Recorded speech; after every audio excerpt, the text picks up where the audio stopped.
ነፋስ የገባው የአሜሪካና የእስራኤል ክራሞት ሰሞኑን ከሊባኖስ በስተቀር በመካከለኛው ምስራቅ በአንጻራዊነት ለጊዜውም ቢሆን የሰላም አየር እየነፈሰ ይመስላል። በገልፍ አካባቢ የሚሳኤል የድሮንና የጀት ድምፅ ከተሰማ ከራርሟል። ሀገራቱ በግጭቱ ወቅት ኢላማ የነበሩ መሰረተ ልማቶችን በመጠገንና መልሶ ስራ በማስጀመር ላይ ተጠምደዋል። ባለስልጣኖቻቸውም በቅርብም በሩቁም ካሉ ሀገራት ጋር ዲፕሎማሲያዊ ምክክር ላይ ናቸው። ሆርሙዝ ተከፍቶ መርከቦች እየተንቀሳቀሱ መሆናቸውንም ተሰምተዋል። ይህ ከረጅም ጊዜ ውጥረት በኋላ ለቀጣናው ለዓለም የተሰማው መልካም ዜና ነው። ይህ ሁሉ የሆነው ታዲያ አሜሪካና እስራኤል በፓኪስታን አደራዳሪነት ሰላም ለማውረድ በስዊዘርላንድ የመግባቢያ ሰነድ መፈራረማቸውን ተከትሎ ነው። ከአሜሪካ ኢራን ተኩስ አቁም ስምምነት ማግስት በመካከለኛው ምስራቅ የጂኦፖለቲካ ካርታ ላይ አዲስና ያልተጠበቀ ምዕራፍ ተከፍቷል። ይህ ታሪካዊ ክስተት ለዓመታት ጸንቶ የቆየውን የዋሽንግተንና የቴል አቪቭን የጋራ ስትራቴጂያዊ መሰረት አነቃንቋል።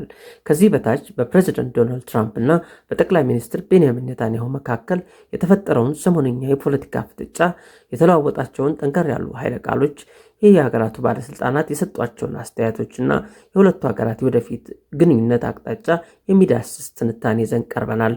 አብራችሁን ቆዩ። የማይናወጥ የሚመስለው የሁለቱ ሀገራት ጥምረት መነቃነቅ ለበርካታ አስርት ዓመታት በአሜሪካና በእስራኤል መካከል ያለው ግንኙነት በፖለቲካ ርዕዮተ ዓለም ላይ ብቻ ሳይሆን በመካከለኛው ምስራቅ ላይ ተጽዕኖን ለማሳደርና ኢራንን በጋራ የመግታት መርህ ላይ የተመሰረተ የማይናወጥ ጥምረት ይመስል ነበር።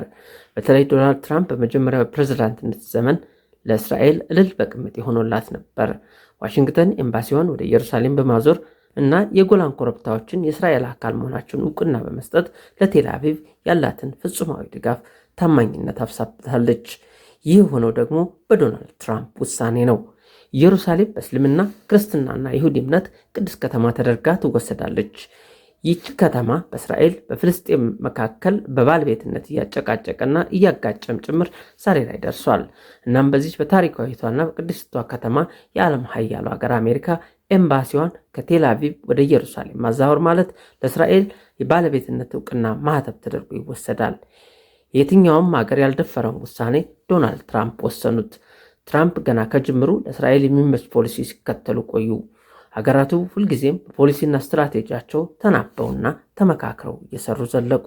ነገር ግን በፖለቲካ ቋሚ ጥቅም እንጂ ቋሚ ወዳጅ የለም እንደሚባለው ሰሞኑን የሁለቱ ሀገራት የጠበቀ ግንኙነት ነፋስ ገብቶት ቃላት መወራወር ደረጃ ደርሰዋል። ዋሽንግተን ከቴህራን ጋር ሰሞኑን የተፈራረመችው የተኩስ አቁም ስምምነት በአሜሪካና እስራኤል መካከል የነበረውን የጫጉላ ሽርሽር ቀዝቃዛ ውሃ ቸልሶበታል። እስራኤል ይህን ስምምነት የህልውናው አደጋ አድርጋ ስትመለከተው፣ ትራምፕ ደግሞ አሜሪካንን ማለቂያ ከሌለው ጦርነት ማውጣትና ቅድሚያ ለአሜሪካ ወይም አሜሪካ ፈርስት የሚለው ፖሊሲያቸውን ማሳኪያ አቋራጭ መንገድ አድርገውታል። ይህ የታሪክ ጥፋት በሁለቱ ሀገራት መሪዎች መካከል ግልጽ የሆነ ፍጥጫ መፍጠሩን ያመለክታል። ዶናልድ ጄ ትራምፕ እና ቤንያሚን ኔታንያሁ መካከል የተፈጠረው ስንጥቅ የመነጨው ከግል ዝናና ከሀገራዊ ደህንነት አቋም መለያየት ነው። የሁለቱ ሀገራት መሪዎች በስትራቴጂ የተራራቀ ልዩነት አላቸው። ሰላም ፈጣሪ ነኝ፣ የሰላም ኖቤል ሽልማት ይገባኛል ለሚሉት ትራምፕ የሰሞኑ ስምምነት እንደ ትልቅ የዲፕሎማሲ ድል ይቆጥሩታል። 8 ጦርነቶችን አስቆምኩ ላሉት ትራምፕ ይሄ በ9ኝነት ይደመርላቸዋል እንደማለት ነው። ከዚህ በተጨማሪ በቀጣናው የገጠመውን ከፍተኛ ወታደራዊ ወጪ የመቀነሻ መንገድ አድርገውታል። የጦርነቱ ወጪ አሜሪካውያንን አስደንግጧል። ትራምፕ ለጦርነቱ መንግስታቸው ያመነው $25 ቢሊዮን ወጪ አውጥተዋል። ሆኖም ወታደራዊ ተመራማሪዎች ወጪውን ከ40 ቢሊዮን በላይ እንደሆነ ግምታቸውን ያስቀምጣሉ። ለትራምፕ ይህ ወጪ በፓርቲያቸውም ጭምር ተቃውሞ ስለገጠመው ጦርነቱን መቀጠል አዋጭ አለመሆኑን ተረድተውበታል። በጥቂት ሳምንታት ውስጥ ሆብዬ በድል እመልሳለሁ ብለው የገቡበት ጦርነት ከ3 ወራት በላይ ጊዜ ወሰደ። በአያቶላ የሚመራውን መንግስት ለውጬ ኒኩላራቸውን አጥፍቼ ነዳጃቸውን እቆጣጠራለሁ ብለው ያቀዱት ጦርነት አንዱንም ሳያሳኩ በሰላም ስምምነት ተደመደመ። ኢራን ያልተገመተ ጥንካሬዋን አካባቢውንና አሜሪካኖችን ጭምር አስደነገጠ። በ6 የገልፍ ሀገራት ከ20 በላይ የጦር ሰፈሮቿ የኢራን ድሮንና ሚሳኤል መጫወቻ ሆኑ። ይህ ሁሉ ሂደትና ውጤት ለትራምፕ ትልቅ ውድቀትና በሀገር ውስጥ ያላቸውን ተቀባይነት የሚያሳጣ ነበር። ስምምነቱን ከዚህ ሁሉ አረንቋ የሚወጡበት የማርያም መንገድ አድርገው ወሰዱት። በአንጻሩ ኔታንያሁ ስምምነቱን ኢራን የኒኩሌር ባለቤት ለመሆን የምታደርገውን ጉዞ በይፋ እውቅና የሰጠ እና ለሽብርተኝነት እጅ እንደመስጠት ነው በማለት ተንጨረጨሩ። ኔታንያሁ በሀገር ውስጥ ፖለቲካ ከፍተኛ ጫናና እንዲሁም መፈናፈኛ የሌለው የሙስና ክስ አለባቸው። ትራምፕ በተደጋጋሚ የእስራኤሉን ፕሬዝዳንት ለኔታንያሁ ምህረት እንዲያደርጉ ወይም ክስ እንዲሰረዝ ተማጽኖ ነበር። አልተሳካም እንጂ ለኔታንያሁ ጦርነቱ እንደ ጊዜ መግዣ እንደተጠቀሙበት ይመስላል። ከዛ ባለፈ ከ1980ዎቹ ጀምረው ሲናፍቁት የነበረው ቀጣናውን የማዳከም እቅድ እውን የመሆን ደረጃ ደርሶ ነበር። አሜሪካ በፊት አውራሪነት የተሳተፈችበት የኢራን ጥቃት ትልቅ ብስራት ነው ለኔታንያሁ። ስምምነቱ ይህን ሁሉ ፉርሽ ስለሚያደርግ ነው ለቅሶ የተቀመጡት። ስምምነቱን በተመለከተ ትራምፕ ገቢር ነበብ ወይም ፕራግማቲክ አካሄድ ሲከተሉ፣ ኔታንያሁ በአንጻሩ ለእስራኤል ህልውና አደጋ ወይም ኤግዚስተንሻል ትሬት አድርገው ወስደውታል ማለት ነው፣ ለራሳቸው ወንበርም ጭምር። ሁለቱ መሪዎች የግል የፖለቲካ ፍጭም አለባቸው። ትራምፕ በሀገር ውስጥና በውጭ ደጋፊዎቻቸው ዘንድ ሰላም አውራጅ ሆነው ለመታየት ሲፈልጉ፣ ኔታንያሁ ደግሞ በሀገራቸው ውስጥ ያለውን የፖለቲካ ቀውስ ለመቋቋምና በስልጣን ላይ ለመቆየት ጠንካራና የማይበገረው የደህንነት አባት ወይም ሚስተር ሴኪዩሪቲ ሚና መጫወት ይፈልጋሉ ሲሉ ተንታኞች ያስረዳሉ። የሁለቱ ሀገራት ፖለቲከኞች ስለ ስምምነቱ የተቃውሞም የድጋፍ ማስተያየታቸውን ሰጥተዋል። ይህ የፖለቲካ ፍጥጫ በሁለቱም ወገን ባሉ ከፍተኛ ባለስልጣናትና ፖለቲከኞች መካከል የቃላት ጦርነቱን አጧጥፎታል። ከአሜሪካ በኩል እንደተጠበቀው ቀዳሚው አስተያየት ከዶናልድ ትራምፕ ነበር የተሰነዘረው። እናም ትራምፕ እንዲህ አሉ: እስራኤልን ከማንም በላይ ረድቻታለሁ፣ ነገር ግን አሜሪካ ለዘላለም በሌላ ሀገር ጦርነት ውስጥ ልትማቀቅ አትችልም። ይህ ስምምነት ለመካከለኛው ምስራቅ ብቻ ሳይሆን ለአሜሪካንም ተመራጭ ነው። ቢቢ የኔታንያሁ ቅጽል ስም ነው። ይህን ተረድቶ የራሱን ፖለቲካ አካሄድ ማስተካከል አለበት በማለት እቅጩን ነግረዋቸዋል። በዚህ ንግግራቸው ኔታንያሁ ከየትኛውም የአሜሪካ መሪ ያላገኘውን ድጋፍ አግኝተሃል፣ በአግባቡ ተጠቀምበት የሚል መልእክት አለው። እውነቱም ይህ ነው። የሪፐብሊካን ፓርቲ ተቃውሞና ድጋፍ። አንዳንድ የዶናልድ ትራምፕ ታማኝ የሆኑ ኮንግረስ አባላት እስራኤል የአሜሪካንን ብሔራዊ ጥቅም ማክበር አለባት በሚል የትራምፕን ውሳኔ ሲደግፉ፣ ጽንፈኛ የሆኑ የፓርቲው ክንፎች ግን ስምምነቱ እስራኤልን ለአደጋ ያጋለጠ ነው በሚል ተቃውመዋል። የዲሞክራቲክ ፓርቲ አቋም። ዲሞክራቶች በትራምፕ የግል ባህሪ ላይ በተደጋጋሚ የሰላ ትችት ቢሰነዝሩም ሰውየው ዲፕሎማሲ አካሄድ መምረጣቸውና የተኩስ አቁሙ መደረጉ ግንባር ቀደም አማራጭ በመሆኑ አበጀ ብለዋቸዋል።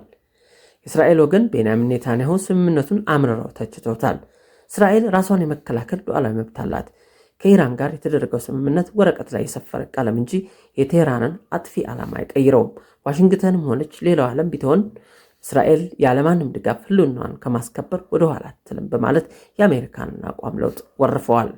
የእስራኤል ተቃዋሚ ፖለቲከኞችም መሪያቸውን የሚተች አስተያየት ሰጥተዋል። ለምሳሌ ያኢር ላፒድ ኔታንያሁ ከዋና አጋራቸው ከአሜሪካ ጋር ያለውን ግንኙነት በማበላሸታቸውና እስራኤልን በዓለም መድረክ እንድትገለል በማድረጋቸው ክፉኛ ነቅፏቸዋል። በትራምፕ ላይ መጮህ ስትራቴጂ ሳይሆን የፖለቲካ ራስን ማጥፋት ነው በማለት ተችተዋቸዋል። የቀድሞ እስራኤል ጠቅላይ ሚኒስትር ኢሁድ ባራክ ስምምነቱ የኔታንያሁ የተሳሳተ ዲፕሎማሲያዊ ስሌት ውጤት እንዲሁም ለኢራን በቀጣናው ያላትን ተጽዕኖ እንድታጠናክር እድል የሰጠ ነው ሲሉ ተችተዋል። አንድ የእስራኤል መከላከያ ጥናት ባለሙያ ደግሞ የአሜሪካንን ውሳኔ ተችቶ ማስፈራሪያ የሚመስል መልእክት አስተላልፏል። ቤንሳቢት የተባለው ይህ ሰው እንዲህ አለ: የኢራን አሸባሪ መንግስት በያዛችሁበት አካሄድ ይቅናችሁ። የአሜሪካ መንግስት ማን ጠላት ማን ወዳጅ እንደሆነ ለማስታወስ ሌላ ፐርል ሃርበር ጥቃት ወይም 9/11 ሲያስፈልጋቸው አይቀርም ሲል አስፍረዋል። ሆኖም ይህ አባባል የመረጃና የአመክንዮ ስህተት አለበት ይመስላል። እንደሚታወቀው ኢራን በአልቃይዳው የ9/11 ጥቃት ጋር ግንኙነት የሌላት ሀገር እንደሆነች ይታወቃል። ሰውየው በኤክስ ያጋራውን መልእክት ወዲያውኑ አጥፍቶታል። ይህ የሚያሳየው ስምምነቱ ቴልአቪቭን ጸጉሯን እንዳስንጫት ነው። የወደፊቱ የሁለቱ ሀገራት መሪዎች ምን ይመስል ይሆን? የተኩስ አቁም ስምምነቱ በሁለቱ ሀገራት መካከል ያስከተለው ለውጥ በቀላሉ የሚጠገም ባይሆንም ግንኙነቱ ሙሉ በሙሉ ይቋረጣል ማለት ግን አይደለም። የወደፊቱ ጉዞ ለሚከተሉት 3 መስመሮች ላይ ይቃኛል ተብሎ ይገመታል። አሜሪካ ለእስራኤል ከጋዛ ጦርነት ጅማሮ ወዲህ ብቻ በዓመት ከ10 ቢሊዮን ዶላር በላይ ወታደራዊ ድጋፍ ሰጥታታለች።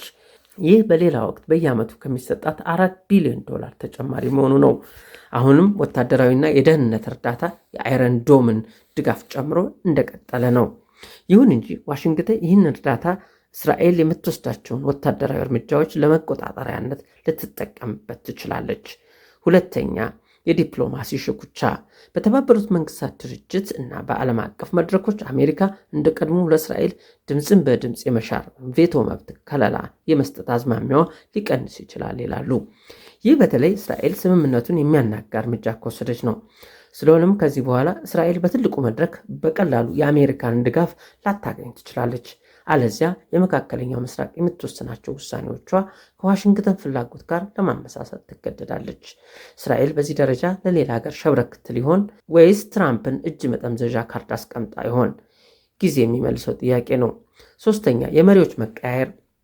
የሁለቱ ሀገራት ግንኙነት መሻሻል ወይም የባሰ መሻከር በዋነኝነት የሚወሰነው በሁለቱ ሀገራት መጪ ምርጫዎች ላይ ነው። ኔታንያሁ በመጪው ጥቅምት የሚካሄደው ምርጫ እንደሚወዳደሩ አስታውቀዋል። በተለያየ ጊዜ በጠቅላይ ሚኒስትርነት ከ20 ዓመት በላይ የመሩት ኔታንያሁ ከተፎካካሪ ፓርቲዎች ከፍተኛ ትችት እየተሰነዘረባቸው ነው። አገራችንን በአደገኛ የጸጥታ ችግር ውስጥ ከቷል። ለ3 ዓመታት በተለያዩ ግንባሮች ጦርነት ከፍቶ አንዱንም ነገር ሳያሳካ እዚህ አድርሶናል ሲሉ ይተቹታል። ቻናል 12 የተባለው ግዙፍ የአገሪቱ ሚዲያ ባሰባሰበው የህዝብ አስተያየት ከ60 እስከ 70 በመቶ የሚሆኑት እስራኤላውያን ኔታንያሁን እንዲለቁ እንደሚፈልጉ ገልጸዋል። የመመረጥ ዕድላቸው በጣም የጠበበ በመሆኑ መጪው አዲስ መሪ ከአሜሪካ ጋር ያላቸውን ግንኙነት ሊለውጠው ይችላል።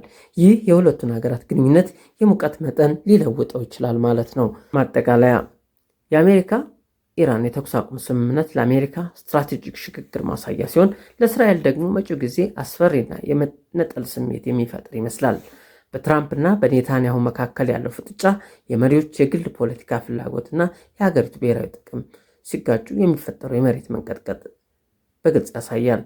ዋሽንግተንና ቴል አቪቭ ግንኙነታቸውን ከአዲሱ የመካከለኛው ምስራቅ እውነታ ጋር ለማስማማት መገደዳቸው የማይቀር ቢሆንም እስከዚያው ግን በሁለቱ ሀገራት መካከል ያለው ወዳጅነት እንደ ቀድሞ የጠነከረ ሳይሆን በጥንቃቄና በጥርጣሬ የሚመራ ስትራቴጂካዊ ጋብቻ ሆኖ ይቀጥላል። ሰላም። ቻናላችንን ሰብስክራይብ ያድርጉ፣ ቤተሰብ ይሁኑ። መልካም ቆይታ።